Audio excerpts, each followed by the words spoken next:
Ibu.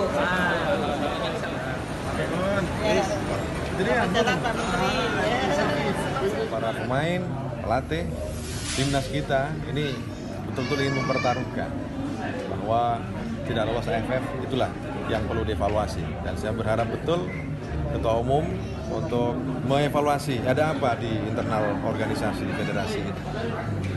Ya, sampai kemudian ada cita-cita yang baik, kemudian terhambat karena soal kepentingan yang ada di dalam organisasi PSSI. Ya. Tapi saya terus terang akan melakukan evaluasi lebih menyeluruh nanti setelah hasil AFF.